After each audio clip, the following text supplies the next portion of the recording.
how much time do you actually spend practicing imagination? Is it a daily thing, or is it a weekly thing? Or is it even, when was the last time you even spent 5 minutes actually thinking about a future that you want, versus just waking up, plugging into the phone, and then going to work, right? One of the, I think, the really important components is the idea of impossible. And I think that it's a really useful construct to play with the idea of impossible. Usually as people, we don't entertain things that we think are impossible simply because we think they're impossible. So we don't even spend much time imagining them, let alone like trying to like strategize them, think about it, actually like, let alone get committed to it, right? Dr. Benjamin Hardy, welcome to the show. Thank you for coming back. Second time here. It's been a couple of years though. It has. Be back with you. It has. Good to be back with you. In a couple of years, you've done some work, and the work is very interesting, very personal and relevant to me, and especially our audience today, which is one of the things among many that I want to talk about. That is a new book, and the concept is that it's easier to 10x things, your goals, the life that you dream of, rather than 2x, which, if that doesn't seduce the listener right off the bat, I don't know what will. But before we get into the specifics of your most recent work, maybe you could spend a second orienting us around who you are, what you focus on in work and career, and that'll help us get into the material. Absolutely. Yeah. So live here in Orlando, Florida. My wife and I have 6 kids, which is, a big thing. We actually have a 7th living with us right now. We don't know if this is permanent, but we have a 15-year-old girl from Guatemala who is living with us. It may be permanent, may not be. That was just kind of a happenstance. Wow. But I did a PhD in what's called organizational psychology. Organizational psychology is, like leadership, strategy, motivation, stuff like that. Very much business psychology and leadership psychology. And we had our 3 foster kids while I was doing my PhD at Clemson. That's when I was doing a lot of blogging on a website called medium.com. And that's really where I was able to kind of get my, go through some riffs. I guess you could say that was my first professional 10X was essentially going from blogger to author and just getting really good at that. And so that was kind of my Clemson years from 2014 to 18. We adopted our 3 kids from the foster care system and then moved here to Orlando. And yeah, I think that just to give a little orientation, I'm deep into, originally when I was writing on Medium, it was more like pure self-development, like pure, with a lot of deep psychology behind it. I then got really interested in entrepreneurship. My master's thesis was actually on the difference between entrepreneurs and wannabe entrepreneurs. And I did a lot of deep dive into that. I kind of went deep into a topic called the point of no return, and just kind of what that looks like when you go through those identity shifts and make big commitments. And that stuff on entrepreneurship did lead me to developing the collaboration I had with Dan Sullivan. He's an 80-year-old guy who's freaking amazing, been coaching world-class, like top entrepreneurs for 50 years. So we wrote 3 books together. I've written a number of other books myself. And, these days I'm just really interested in, fast growth, learning, transformation. Just so that's kind of, I guess, where we're at. Yeah, no, that's great. Well, to me, given that the audience of listeners and watchers here largely identify as creators or creative, as entrepreneurs, I think it's fascinating. Maybe we can trot out a little of that, your origin story that you shared there around entrepreneurs versus wannabe entrepreneurs. What's the difference? What did you find in the research? And maybe you can articulate the difference there for us. Yeah, I mean, I'm sure that there's so many, but like with my own study, which was my master's thesis, and honestly, anyone can look it up. It's called Does It Take Courage to Start a Business? Benjamin Hardy, it's at Clemson University. You could click it, read, anyone can read it. It's kind of probably not that fun to read a master's thesis. But the funny part about when you work with, like when you go into a PhD program, you're usually working with a specific advisor, more than a program. More of a program, you go to work with a specific person to do research with them. And so the person I was working with, she was one of the top researchers on the subject of courage, different levels of courage. And so she'd never done any research on entrepreneurs, never actually even seen courage applied to that. And so I just did that. But the main thing that I went into was called qualitative data. So I was very much just interviewing people. I didn't really do any like surveys or anything like that, and not a lot of stats. There was some stats, but mostly it was just interviewing a lot of people who identified as people who wanted to be entrepreneurs, but weren't. So that was like one of the categories is you had to want to start a business, but that you had never actually done it, and you were technically still an employee. So we called those like the nascent entrepreneurs, or people who were wannabe, like, Yep. and so, I interviewed a boatload of those people and interviewed a boatload of people who were actually already entrepreneurs at different levels, people who had started huge companies, people who had, not so big. And then it was just kind of asking them the same questions and trying to figure out differences. And one of the questions that I did ask was that question of, have you ever had a point of no return experience? The follow-up question was, what happened afterward if you had one?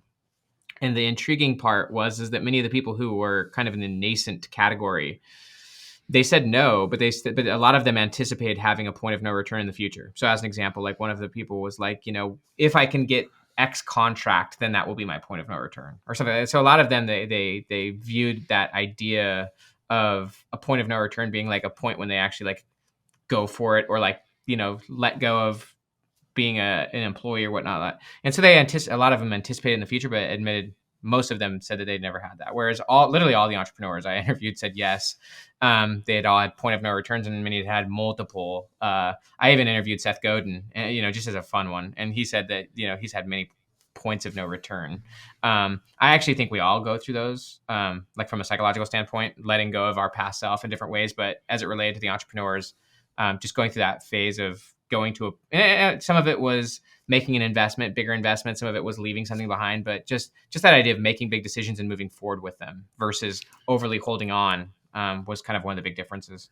What do you feel like it showed in the research as the primary thing that kept want to be entrepreneurs, or nascent, in your words, from actually taking the step? Clearly, there is some aspect of fear, courage, because that was the topic of your thesis. But what were some of the most common, or maybe the most common? I hate superlatives, so I want to let you off the hook here, because someone says, "What's your favorite song of all time?" That kills me. But what were some of the things that you saw that were keys in keeping people from wanting to be an entrepreneur, or rather, not that they didn't want to, but that they wanted to, but didn't actually take action? I mean, admittedly, I actually didn't even really study that, as weird as it sounds. Oh, like, I mean, okay. I've got my own, plenty of philosophies and theories on that nowadays. But like, that was back in 2016, and the primary question was just around that point of no return. Have they ever had it? Like, what was their level of commitment to their future? I think a commitment, it was a huge one. Just that obviously they were more committed to not doing it than doing it. Yeah. I think commitment is like a fundamental aspect of who we are as people. Just, we are all what we're committed to. So yeah, I didn't really dig too deep, honestly, into the whys, why they hadn't done it yet. That wasn't, might have probably been a great question, but I didn't really ask them that. That's all right. I thought it might have come up in the research. So you've already mentioned a couple things that are hyper relevant to your new work. And just to plug the title here, 10X is easier than 2X.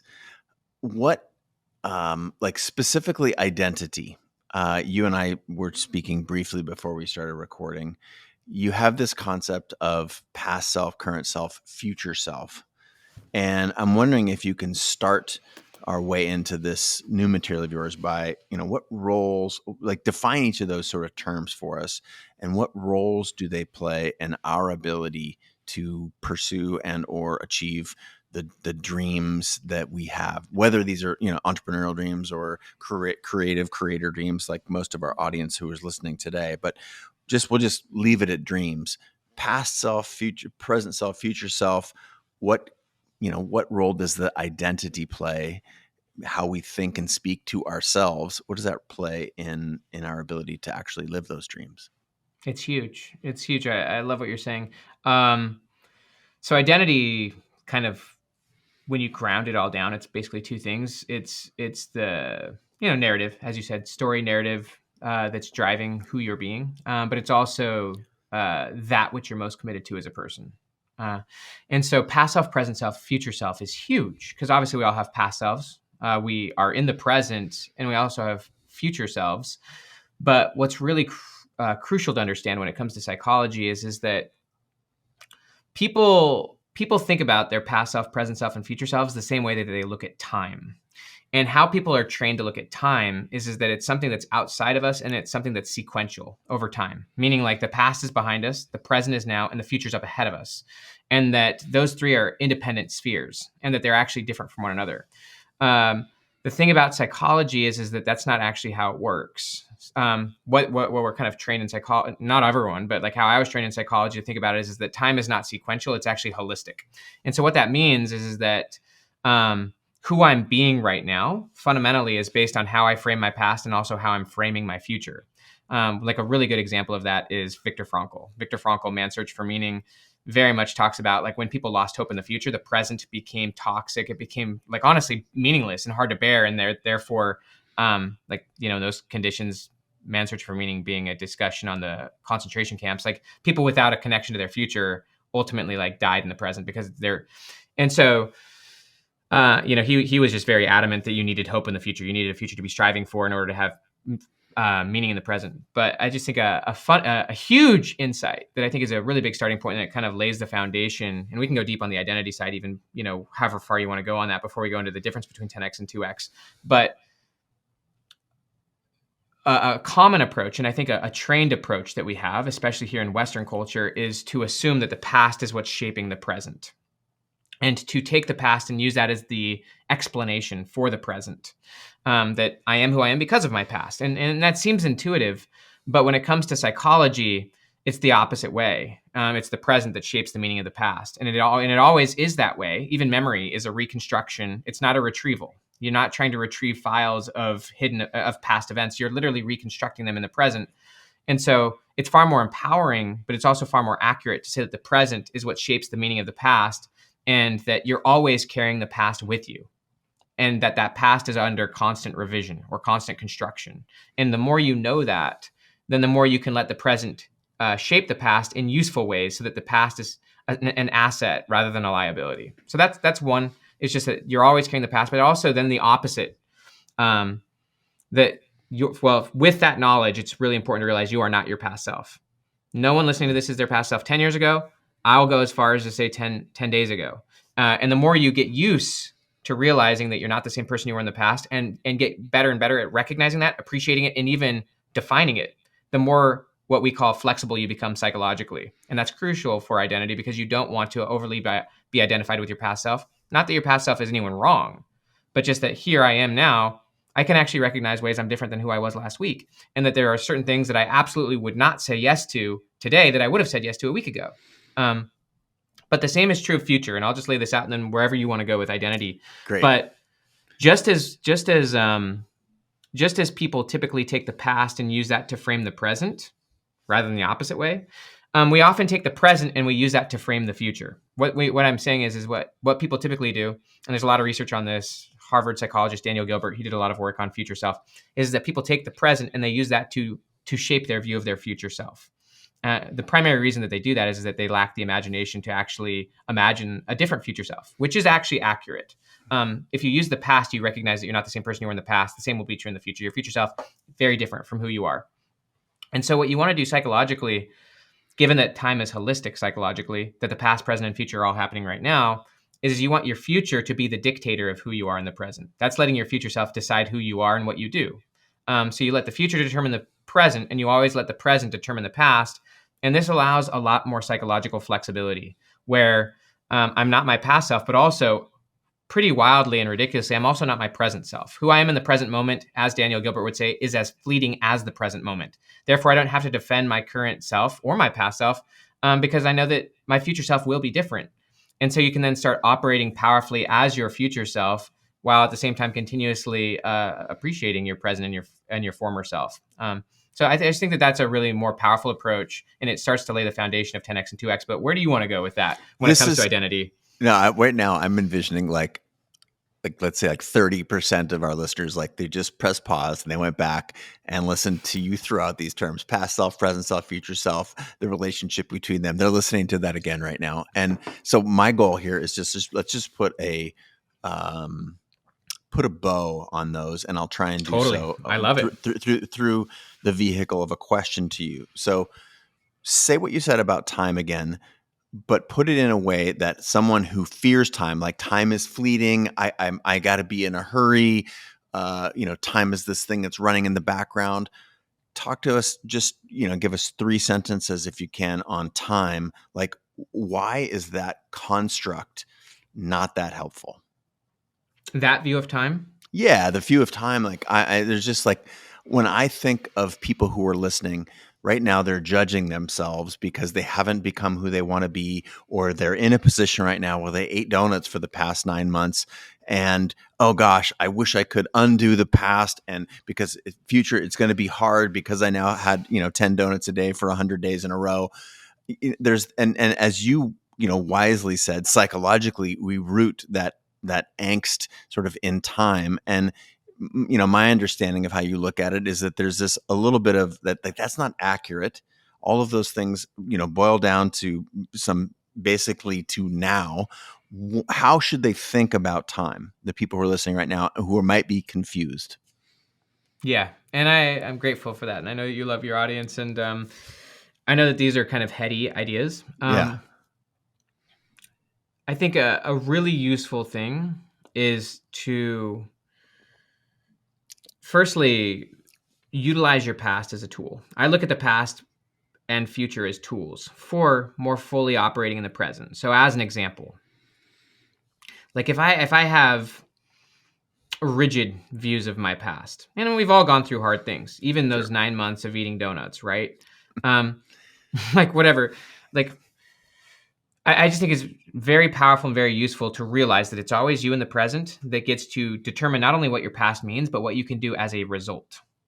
You get to determine in the present what you do as a result of those 9 months of donut eating. You also get to determine what it means. And you don't have to blame your past self. You certainly don't have to over-identify those 9 months of donuts with your present self, because your present self isn't eating the donuts right now. Even if your past self did, there's not really any value in being mad at your past self. Certainly you can learn and make different decisions than your past self, but it's very powerful to disconnect your present from your past self. What I mean is you aren't who you were, right? You're not by definition a donut eater because you ate donuts every day for 9. This is a hilarious example that we're pulling on here, but you can imagine the same as, I'm not someone who's trying to quit smoking. I'm not a smoker because I smoked for 20 years, or I'm not a bad student because I got bad grades when I was in 8th grade, for example.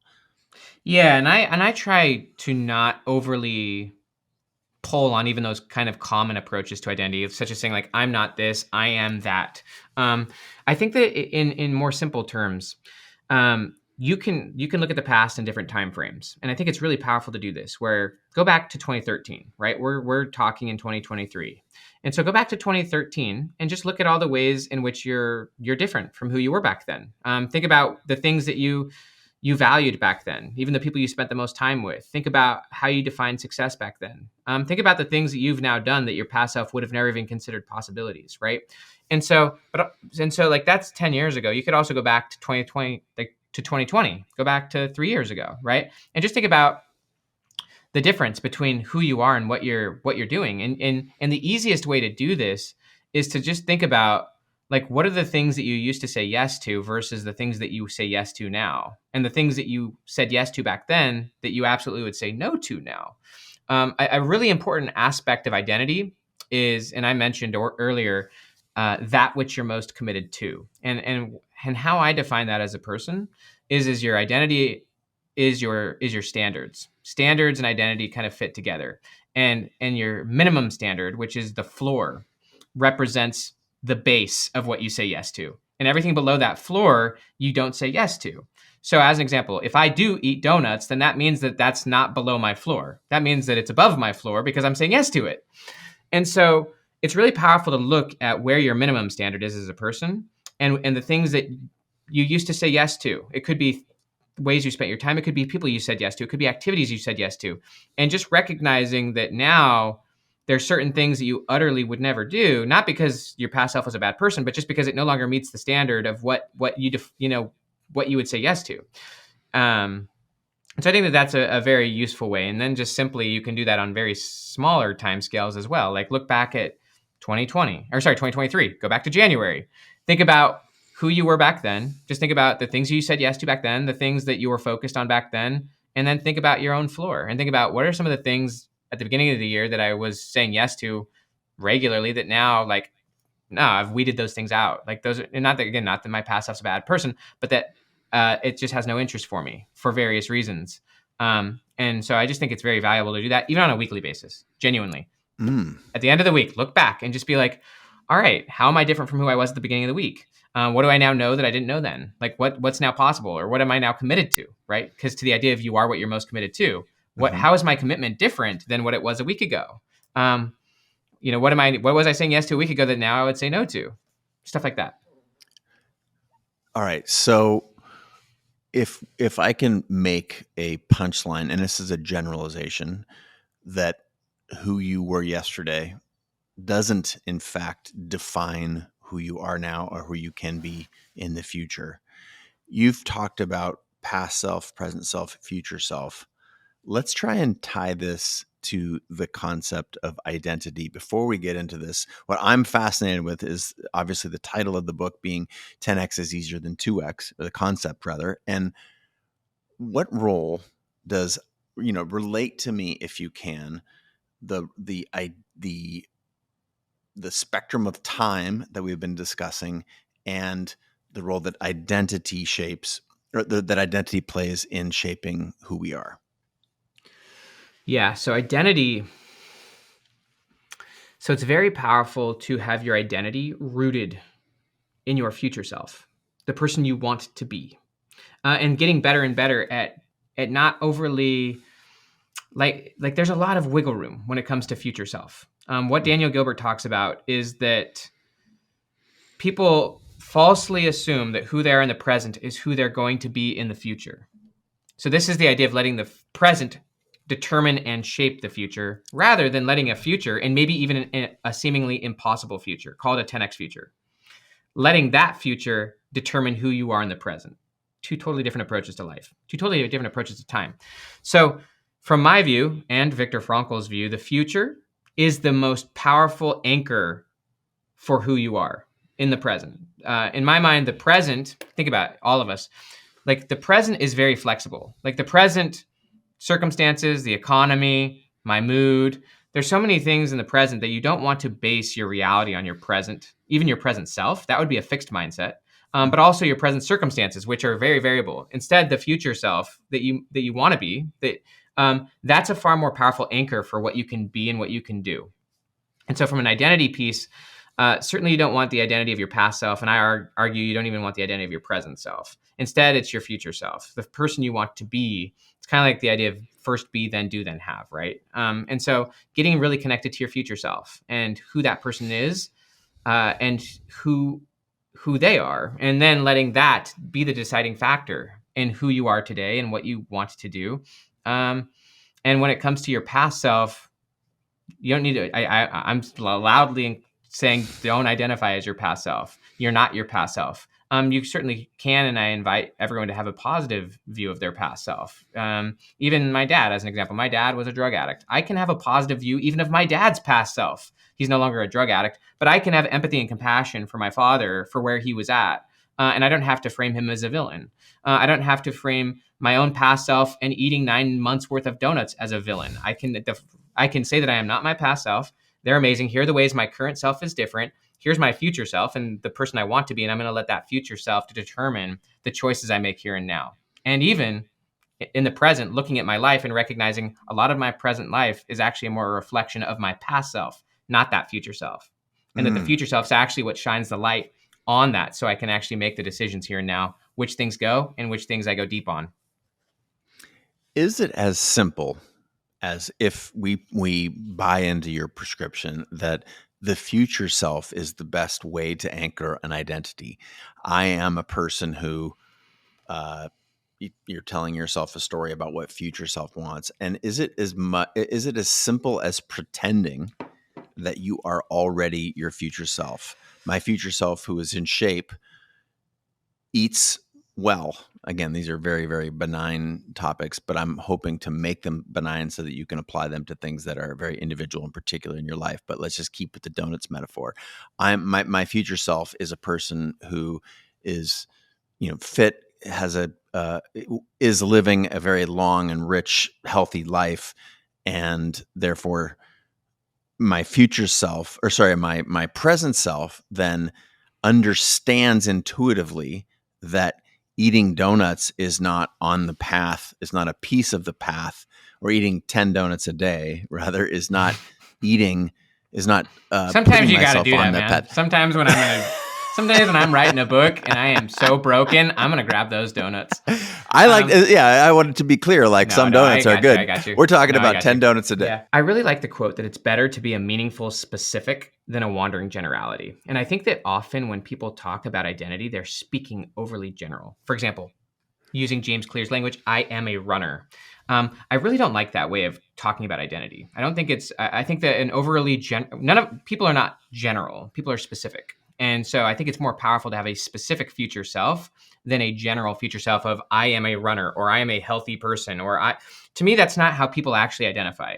I'm a very specific person. I've got very specific interests. I like this kind of music. I like that kind of food. Those are the kind of, and so I think that the overly generalizing your identity, even your future self, I think is a robotic and a non-human approach to identity.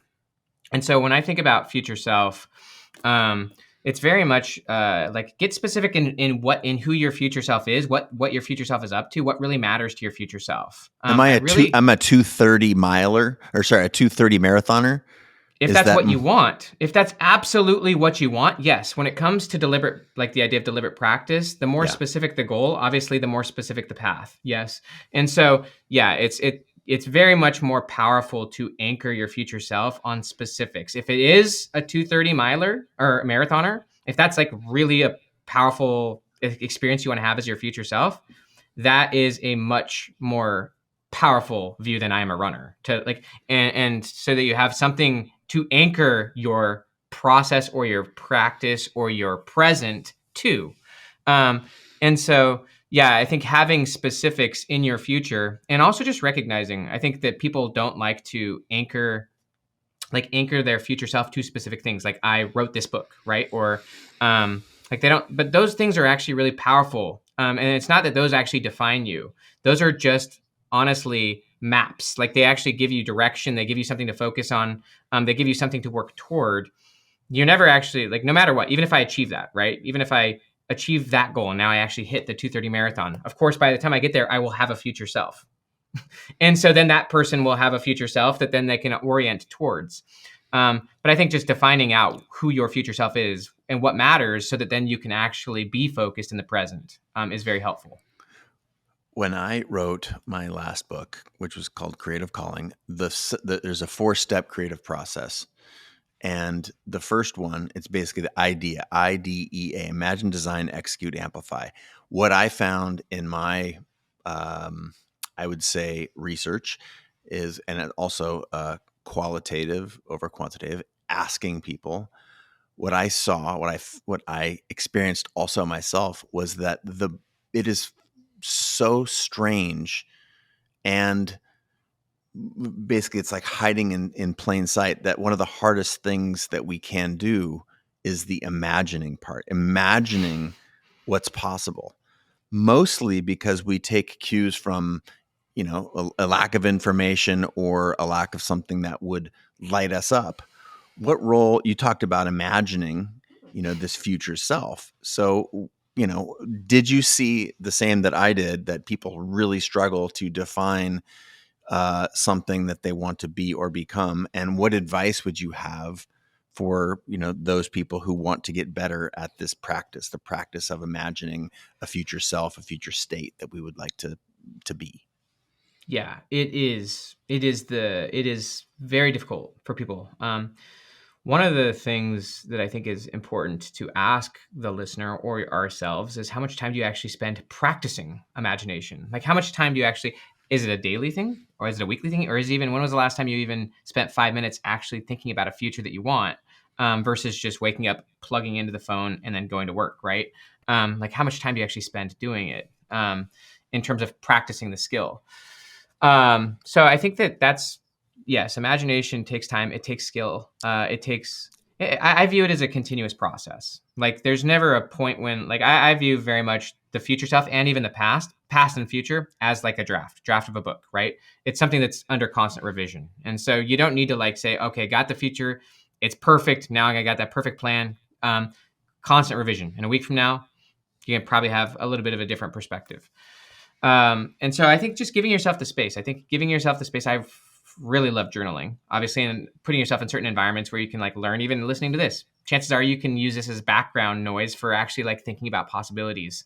One of the, I think the really important components, and I kind of, in this kind of a little bit starts to kind of inch into 10X Sure. is the idea of impossible. And I think that it's a really useful construct to play with the idea of impossible. Usually as people, we don't entertain things that we think are impossible simply because we think they're impossible. So we don't even spend much time imagining them, let alone like trying to like strategize them, think about it, actually like, let alone get committed to it. Right. And so, but impossible as a concept is actually extremely useful. And in terms of like really highly practical, like there are two ways I look at future self that I think are really powerful tools. One, if I'm thinking about my next quote unquote 10X, 10X doesn't have to be specific. Like when I say it doesn't have to be specific, it literally does not have to be a quantitative 10X, although it can be. I could have a 10 times bigger net worth or sell 10 times more books or have a 10 times bigger podcast, or if I want to do it that way, or a different 10X, right? 10 times more free time, right? You can do it that way. What I'm more talking about is you at a fundamentally next level, like whatever that may be. I very much consider 10X qualitative, similar to like a child going from crawling to walking. Like that is a 10X jump as I'm describing it, where now as a walker, that child has so many different possibilities, honestly, a different life than they did if they had remained a crawler. So your 10X is that equivalent. You're the crawler, your future self is the walker in a totally different world. And so how I look at your 10X future self, I honestly think that it can take as long as you want, but I think it can be done every 3 to 5 years max, where in those 3 to 5 years, your life, yourself, it is honestly incomparable. So as an example, if I went back to my life in 2020, there are certain things, of course, I'm still writing books, but there are fundamentally huge aspects of my life, myself, that are on a different sphere. And so I like to look at it as, call it 3 to 5 years. You get clear on your next level, whatever that looks like. And it should feel impossible. You don't know how to get there. You don't even know if there is a path there. I'm telling you, that's very useful. It's a beautiful starting point. Be willing to think about that. And another thing that I think is a useful thing to look at in psychology, you've got achievement, which is external accomplishment. You also have what's called aspiration, which is about internal development, character development, growth, skills. I believe, like how I approach it, at least, and this isn't like the perfect science. It's just more like I like as an approach that the next call it 10X, whatever that is, that over those 3 to 5 years, and it doesn't have to be exactly that, but I think I think as a tool, if you're going for past that in time, then it lacks the urgency to force you to start finding pathways now. If you push the future 10 years out, it's not a powerful enough tool to force you to start finding new pathways and force you to start letting go of things. Yeah. But just as a quick thought, that 10X in those 3 to 5 years or less, you actually grow and accomplish more than everything in your life up to that point, period. So if I'm 35 years old and my next 10X is at age 37 or 38, in those 2 to 3 years, not only do I grow internally, which involves developing skills and stuff, but also letting go of a lot of stuff that's holding me back. I grow internally and achieve externally more in that 3 or so years than everything to this point combined. And then from there, you can use short-term, call it 90-day goals, and you use those. You still go for impossible goals.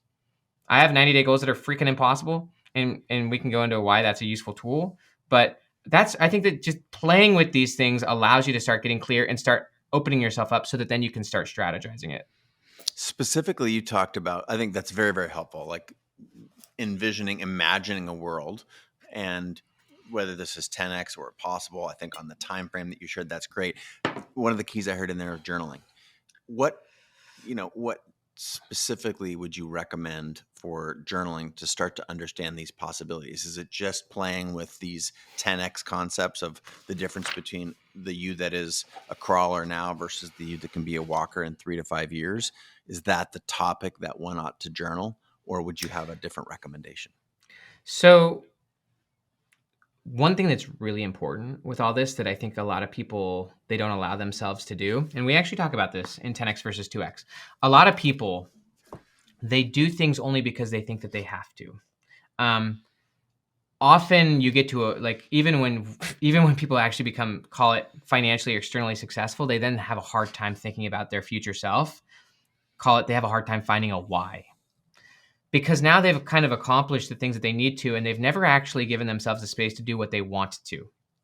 And this whole idea of 10x being something is being something that you want to, and honestly getting to the point where you're a lot more honest with yourself. I love the quote, all progress starts by telling the truth, and getting to a place where you're stripping away doing things because you have to, or doing things out of security because you think you need it. And so it takes a lot to actually start to imagine a future that you really, really want. And thinking about why you want that, why it's so important. But to your question of the crawling to the walking self, back to the idea of meaningful, specific, wandering generality. That next version of you, the quote unquote walking version of you, and using Viktor Frankl's language, that future purpose that you're fulfilling, is you as you at a fundamentally different level, doing things that the current crawling version of you cannot do. But now the walking version of you absolutely is doing, can do, etc. In one way of looking at it, it was me as a graduate student with zero blog, seeing myself as a professional author, having conversations with people like Chase Jarvis, right? Like that was my future self that, admittedly, as a graduate student with zero blog or never even tried to write a book, that was not me. But that was the future that I was thinking about. The current version of me, and this is why it's not quantitative, it might not even be me doing books, right? Like this is why it could be qualitative, is my future self, the next version of me, may be completely out of this conversation, where my future self 3 years from now isn't doing podcasts anymore because I'm off doing something that's very different as it relates to what that version of me values, which I also value, which is why I'm going to orient my life towards that. But it's not me now. And that's then the 10x future that I then go and transform into. And so it's just powerful to have that future to then deliberately practice towards, evolve towards, make decisions towards.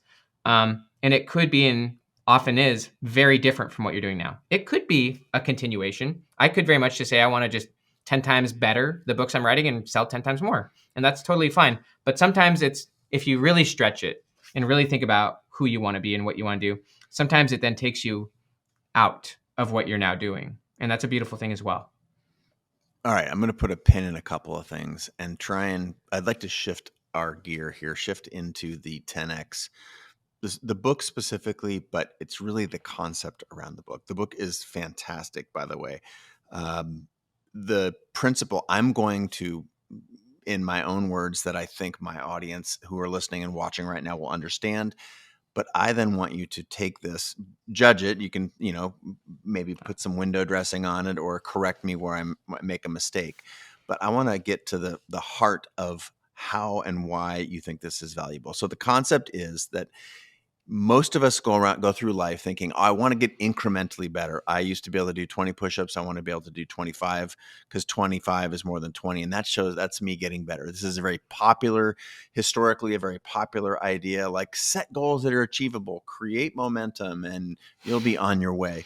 The concept that you're, providing us with here in 10X is actually 10X is easier, specifically because when your goals are incremental, your mindset is also incremental. You do not change the behaviors that are actually going to unlock past self and connect you to this future self for which you are imagining something great for yourself. So in a sense, we trap ourselves with this idea of getting incrementally better when we really ought to completely rewrite what's possible. And you talked about even actually doing impossible things. This is how impossible things become possible. So clean up what I just said, and then tell us, like, holy shit, this sounds fictional, and yet the research is very clear that it does actually change your behavior and it does unlock this 10X future self. First off, I just want to have to seriously compliment you as a person to have conversations with. I love how just sharp and pointed you are, and points. I love I'm enjoying as a participant in the conversation. And so I imagine that I know why people enjoy this. I'm just saying it's very fun to talk to you. Awesome. Thank you very much. So Okay. I'm going to just explain the difference between 10x and 2x, and then we're just going to continue forth on the beautiful questions you just asked. Great. So a 2x mindset is what we're calling a linear, which where you're honestly, as I'm saying it, you're taking the past and the present, and you're using those as the basis for creating more of it in the future. 2x as an idea is mostly just doing more of what you're now doing, just more of it. And basically, we used the 80-20 principle as the kind of core framework for defining the difference between 10x and 2x in a different way than the 80-20 rule, but it's kind of just that idea of if you want to go for 2x in anything, what that means is that you can keep 80% of who you are now. You can keep 80% of what you're doing. You can keep the 80%. You only have to get 20% better, maybe a 20% different product or something. It's really very much a continuation of the past. I mean, the present to the future, and that they honestly look very similar. That's why you can keep 80%.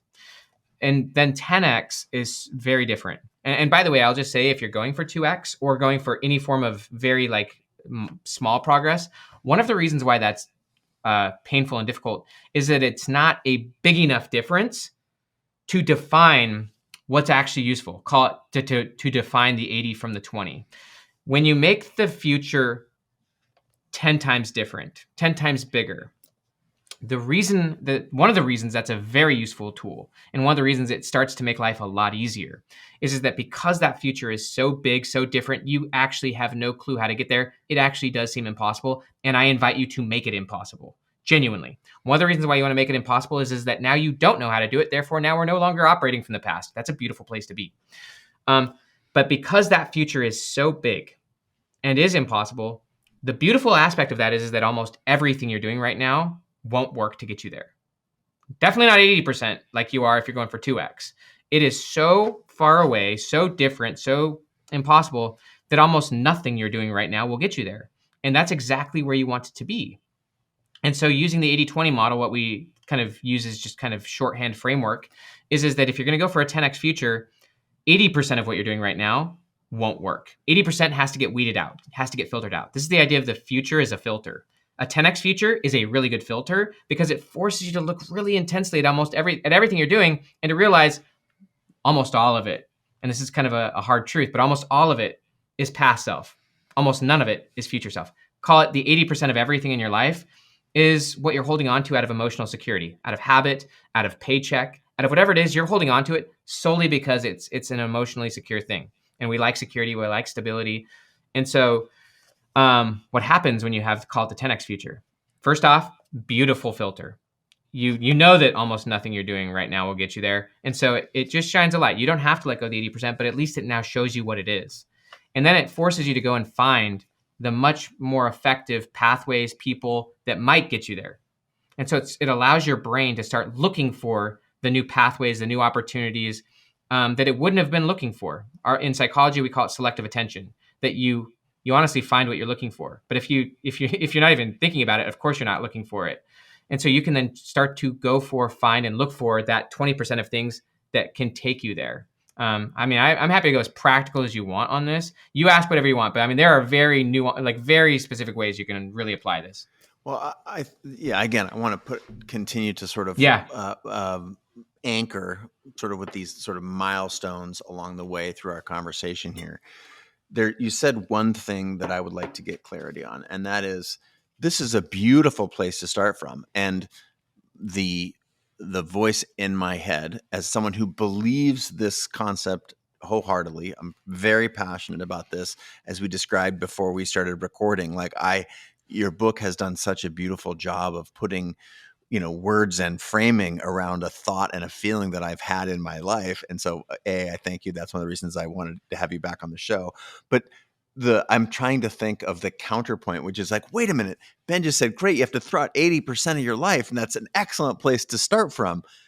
Most people are saying, holy shit, that's a terrifying, dangerous place to start from. What in the world would make me grateful or excited to throw out 80% of everything that I've got now? So the cool part is this, and I get that. The cool part is that you don't have to throw it away now. It's a recognition, because remember, we're taking the future very seriously. We're saying that the future is actually the filter for how to look at the present. We're not saying that that future self is here. We're using that as kind of the way to look at the present.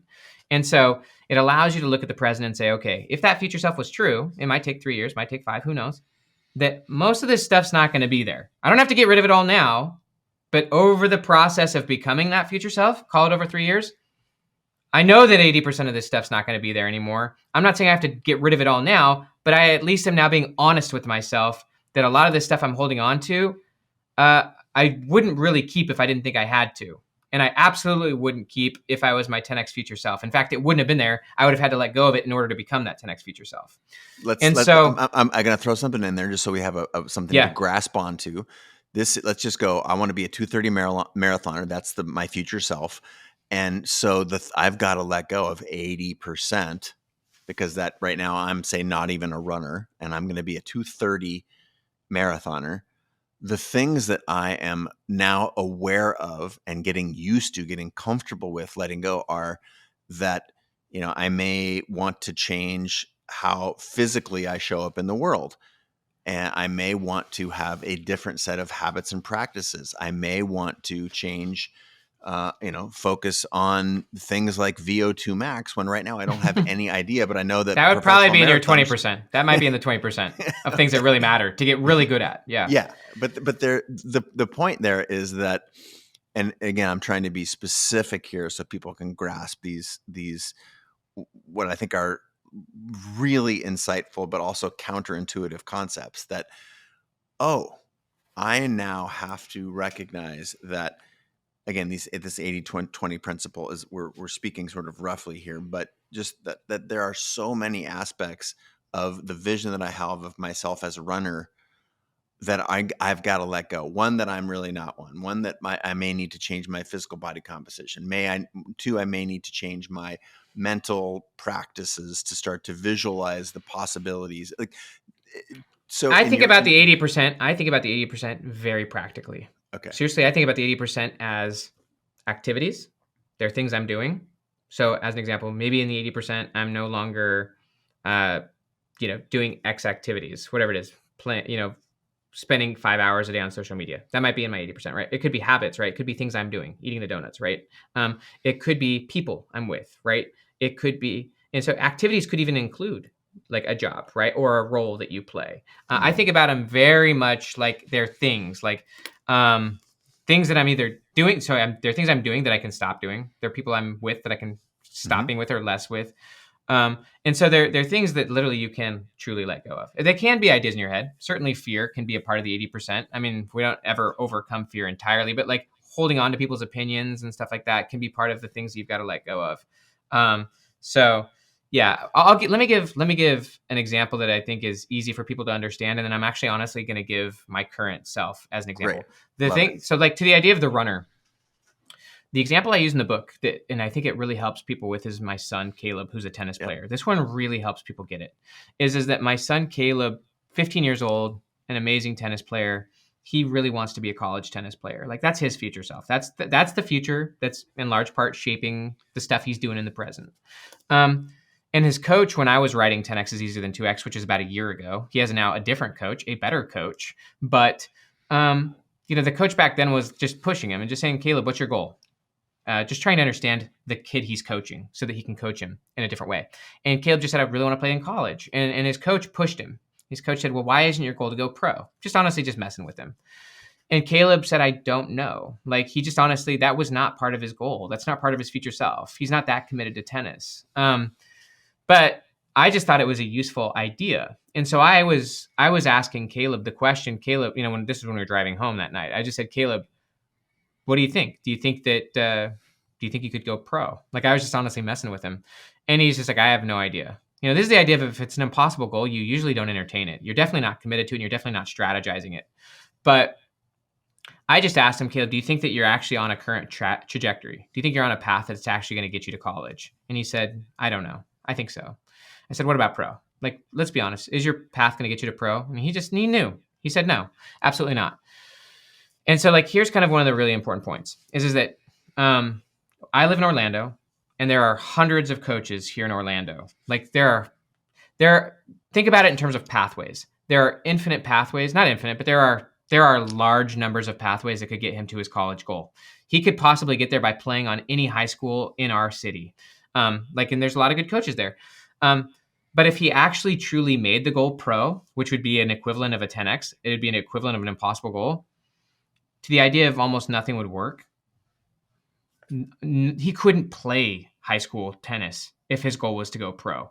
That would now officially become a part of the 80%. He could not do that anymore because to play at that level, the standard is so high. First off, there are very few, call it pathways to getting there. Almost all the coaches in Orlando wouldn't get him there. He'd have to say no. So remember, it's a higher filter. And so almost everything he's doing now wouldn't work. And so if we were actually to commit to that goal, first off, it would make it a lot easier if we committed to that goal to get him into college, because it would force us to find the few people, coaches, pathways, things that really matter at that level are going to really matter at the college level. But if we weren't filtering for that. So that's just one of the main ideas, is that higher goals, less pathways, and that they will force you to find, honestly, the fewest paths that really matter. If you're going for the college goal, there's way too much variance. There's too many potential options, and it doesn't force you to 80-20 the ones that really matter. So that's one thing. I don't know if you want to pin up and button up that one, but I would just keep going. Where did you land with Caleb? Because I think this is the example that, to me, I should have just grabbed this one from the book, but the level of concreteness that the listener or watcher right now is experiencing is aha, I know that if just I play at any high school, I might have a chance of getting to college. If I have a good coach, that's the typical path. But by realizing that, oh my goodness, if you deconstruct the life of Roger Federer or Serena Williams or any of the people who are the best in the world, their path, turns out, was very different. And the number of choices that they had in a field of what used to be a million are now a half dozen. And you start to realize that, I can actually now see, understand, look, smell, taste what it would be like to be on one of those paths. And sort of it's the contrast that provides the value. And what you just said, that the path of Serena Williams and them versus the average tennis player going for college, it being very different, that's what happens when you start going for 10x, is that you have to find those different, I call them nonlinear. You have to find very different paths, which most people are not looking for because most people are going for 2x, right? And those paths are going to look very different from what you've been doing in the past. And so, but those are the paths, by the way, with the biggest upside. Those are the paths that may work to getting you to the impossible goal. So obviously they're very useful. The coaches to actually work with one of those coaches who could get you there, that's gonna be a freaking amazing coach. And so that's the 20% and looking for those. I'm gonna give a different example that's more relevant to my own life, but I think that in giving this example, people will really start to mess with this. So as I described the kind of the holistic 10x, the big picture 10x is, call it 3 years. Getting to a fundamentally different level. That could be 10xing your net worth, 10xing. It could be you being the version of you walking. For me, it's going to be doing things that are honestly a little bit more on the spiritual aspect of things that matter to me. My next 10x. But here's where you've got the big picture 10x, and that's informing a lot of your strategy here and now.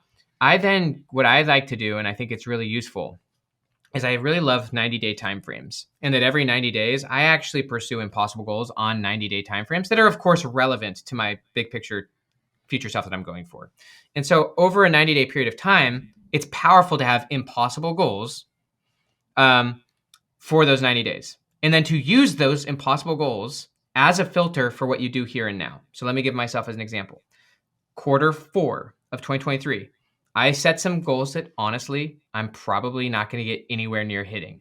But me and my team are committed to them, so committed that they're informing the choices we make. And they're informing not only that, but my calendar. So as an example, one of the things one of my impossible goals is to write the book that I'm writing. But it's not just putting words on paper. It's obviously writing it at the level I want to, which I don't think I can do. That's why it's an impossible goal, is I'm afraid to write this book. I don't even know if I can. And then there's a few other things, practical, trying to get 500,000 YouTube subscribers, nowhere near that. But a few goals that honestly, I'm not going to hit. There is a way to do it, but I probably won't even get ballpark on these things. But we're using those, we're committing to those, and then we're using those as the filter for looking at our lives. The person who works on my YouTube channel, okay, crap, if we're really going to go for 500, we probably need a few more thumbnail people. Like actually using the impossible goal as the deciding factor for what we're doing now. In terms of my schedule, I showed my assistant my impossible goals, and she then looked at my schedule and she said, Ben, you have 25 podcasts scheduled. And there were other things. You can't do those if you're going to write that book and if you're going to do these things. Literally, we counted 25 of them. Like I love your podcast. And so like no, I'm serious. I got through the filter. Well, big time, because I honestly, like, I love your podcast. And I'm like, oh, we can go on Chase Jarvis. Like, keep that. So I told my assistant we can keep 5. But like, what I'm saying is those podcasts, those 25 podcasts, and this is just one example. I was stoked to do those, but in light of my impossible goals, I now couldn't, because the filter became so high that there was no way I could do it if I was serious about the impossible goals, which, and here's something that's really important to think about. Doing those podcasts, and I'm just using this as a practical example, could have largely taken what I'm already at 2x. But the things that I want to do that were impossible goals have the potential to take me 100x. I'm not saying that they will. Writing that book has a shot to take me 100x. When I'm thinking about even 2024, there is something that I'm going to let go of, call it in my 80%, that terrifies me. It actually represents literally 70% of my income for 2023. 70% of my 2023 income I'm not going to do in 2024 because I am so freaking stoked on the 20% that, like, one of them as an example, I have this pretty high level coaching program that I've been doing for 4 or 5 years. I was going to make an upgraded version of it and do it next year, and it wasn't going to cost me that much time, but I know it costs me a lot here. And like, I ultimately decided, like, my assistant forced, I love her. And by the way, you can train your team to like filter you. Is this in the 80%? Yes. Is this in the 20%? I think you train your environment, right? But in the case of this thing, because the 80% isn't just situational. It's not just my donuts. It's also my strategy. The 80% is also my paths and the things that I'm investing myself into. And as that could have been the podcast. Those are strategic, right, for my goals. But some of those can get filtered out. And in terms of what I was going to do for 2024, and I'm kind of scared not to do it, but I am getting more and more committed to the real 10x. Yeah. Is I was going to do this big podcast, this big mastermind group, and it was going to make me a lot of money. But ultimately, because I'm so getting more and more committed to the idea of identity, the idea of commitment, the idea of minimum standard and floor, because I'm getting more and more, and by the way, the idea of floor, because the floor for those 90 days was so high, most of those podcasts I would have said yes to, but because the floor was so freaking high, I actually had to say no to a lot of things that I wanted to say yes to. Yeah. But just to next year, and I'll end it, and I want you to go wherever you want with this, but like, to say no to what I was going to do scares me a little bit. Not everyone should do it this way. I'll be fine in terms of finances, but like, it is a little scary. Like, but me saying no to it is so deep on the proving of the commitment to what I'm going to go for, like in terms of writing certain books and stuff like that and really going for it, that I now have cleared my 2024 of that. And the only reason I did that, not because I just love throwing stuff out of my life that's awesome. The only reason I'm doing it is because the future and the quote unquote impossible future is filtering it out. It's not like I'm just doing this stuff because I'm a masochist and I like just seeing if I can overcome fears. It's letting the future truly be the deciding factor and doing it wisely. It's not like I thought about that for 6-8 months. It's not like I just like threw it out and like threw my family with 6 kids under the bus. No, like I am making risks, but I am doing it thoughtfully. And it's not like you let go of all the 80% at once, but to let go of something that now I've cleared my 2024. And I'm now like literally like saying, I'm going for this thing that had 2x upside. And I'm now going for something that has 10, but maybe even 100% upside. If there's no guarantee with it, but it has the 10x or 100x potential. And I'm clearing away the things with 2 or 3x potential. That's huge. That's huge. That's huge. That is very, very helpful. Thank you for being willing to use yourself as an I'm happy example. to. It I'm sharing with really, you what I'm learning since writing the book. I'm sharing yeah. with you the practical applications. Well, and this is sort of what I want out of a show, right? We can all read the book, but to hear how the author himself are using it is very, very valuable. There's one last thing that I want to get before I let you go, and that is the idea that the concepts, they exist for people already. There are experiences that we've all had in our lives, right? Uncovering your 10x past, to use your framework, it helpful to see that's possible, that you're doing it already. Can you explain that in 90 seconds as a fantastic primer for people to understand that this is actually within their own experience, not even just like possible, but they've actually done it already? 100%. Anyone who's listening to this has already done it. Done it many times. If you can walk, you've done it. But I think it's powerful to look back on when you committed to something at some point in time, and that involved you letting go of a lot of who you then were, and you went for it, right? You had your own 80%, whatever that looked like back then. For me, when I was a 19-year-old kid, I played 15 hours of World of Warcraft every day, right? That became a part of my 80% that I had to let go of, so I could go and do things that I felt were more valuable, more important. Certain friends, even in high school, that I had to stop hanging out with. But then even along the way, to get into college, right? I barely graduated high school. I had a really traumatic childhood, and so even to get into a college required me to really go deep on that. And so I just think it's really important to look back on your life and to look at the stages on when you've gone from level to level, and you could even think about, and we invite you to do that in the book. What was the 20% you ultimately went all in on, and what was the 80% along the way that you let go of at that chapter? You could look at your life in various chapters and sequences and stages and say, that was the 20% of that chapter that really helped me get to the next level. And that was, and some of those things were the 80% that I had to let go of to get there. And me as an example, when I was that 18-year-old kid, I really wanted to go on and serve a church mission. And so obviously some of my 80% to let go of was playing World of Warcraft all day. But some of the other 80%, which was more internal, was letting go of the resentment and anger I had toward my father. My father was a drug addict when I was growing up, meth addict, and just gone through all that stuff. And I was very much pushed him away. And part of me getting to a place where I could go serve that mission was honestly letting that go, changing the narrative, right? Forgiving him, forgiving his, my past self and his past self and whatnot.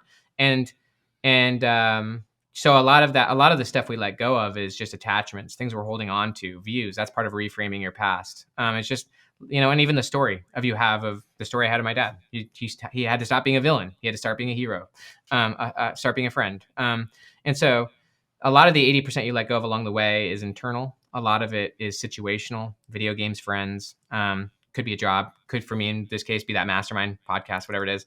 The things you let go of along the way, you're letting go of for a bigger and a better future. And, it's just an invitation to do that. There is one thing I feel like I have to say, and that's Please that one of the reasons, and there are many reasons why 10x is easier than 2x. One being it's a far more powerful filter for just honestly choosing the few things that matter versus the many things that we're holding on to. It's a better filter. It leads you to the better paths. It leads you to the better people. One of the fundamental reasons why it's easier is that it's why it's effective for entrepreneurs is over time it does force you to be a leader. If you're going for really big futures, you really can't do it on your own, and so over time, it really does invite you to get other people involved. We wrote a book called Who Not How, but it's just it really does invite you to get other people involved. And the higher up you go, the better who's you have to get. It's true.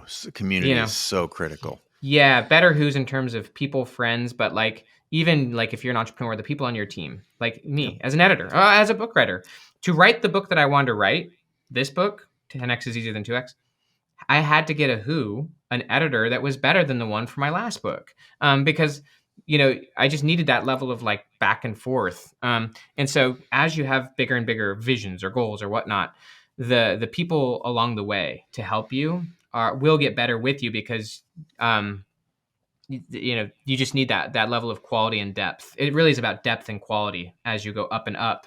And so it does invite you to be a leader, that you can't do the 80%. Sometimes you have to pass that to someone else and let them do it, or just get rid of it altogether. But you can't do it because you got to go deep in the few things that really matter. So it really forces you into a really deep quality of not only what you do, but who you do it with. And when you're doing a few things really, really well and doing them with people with higher and higher capability and skill, it just gets a lot easier than if you're grinding away doing 100 things yourself, or even, doing it with people who aren't that great at what they do.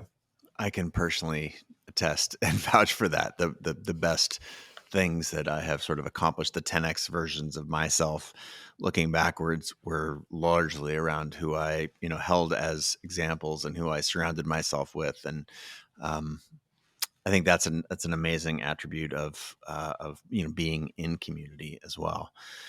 Dr. Benjamin Hardy, thank you so much for being a guest on the show again for a second time. Welcome back again, and thank you for being willing to show up here. 10x is the opposite of what you've been told, people. Check out the book, 10x is easier than 2x. Any other place you'd steer us besides getting this book? I mean, we know that this is how world-class entrepreneurs achieve more by doing less, but you've probably got a few places you want to point us before we let you go. I honestly invite people to read the book or listen to it. There are 3 hours of bonus interviews between me and Dan Sullivan. In the audio? In the audiobook, in all of our books, I interview Dan. I will say that I'm not writing any more books with Dan. That became part of the 80%, which is something that it 10x'd my life. But, each stage takes you in different places. But yeah, the audiobook, if you want to hear some of the wisdom of Dan Sullivan, which is phenomenal and very interesting. So yeah, I think we'll just leave it at that. Check out the book. Awesome. Dr. Benjamin Hardy, thank you so much for being a guest on the show. From he and me and our lovely day that we find ourselves here in fall of 2023, we both bid you adieu, and I hope you have a great day, week, and 10xing yourself. Until next time.